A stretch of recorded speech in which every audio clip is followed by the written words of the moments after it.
Voilà la vie nouvelle de Philippe Grandrieux avec Anna Mouglalis.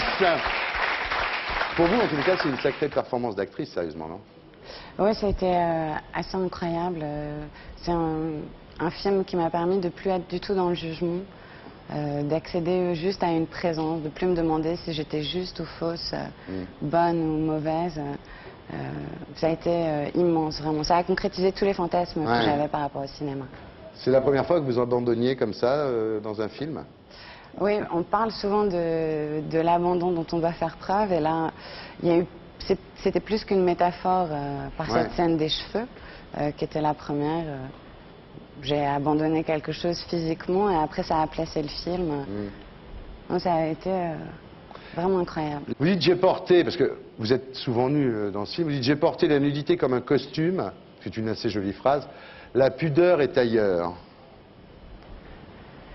Je voulais dire que c'est quelque chose qui n'est pas simple pour moi du tout de jouer nu. Mais là, dans la mesure où c'était au cœur même du film et où c'était vraiment le sujet du film que de se confronter à cet usage du corps, c'est quelque chose qui est devenu simple. Et Chanel, ça les dérange pas? Je suis habillée par Karl Lagerfeld dans ce film.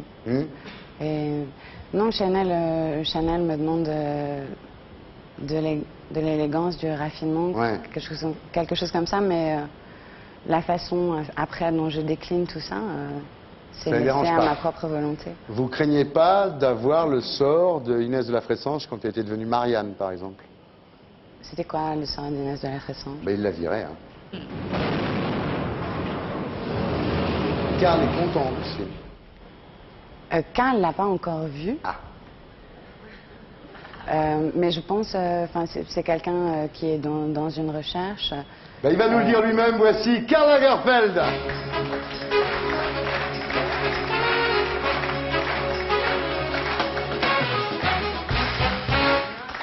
Ouais, t'es pas là, t'es la semaine dernière.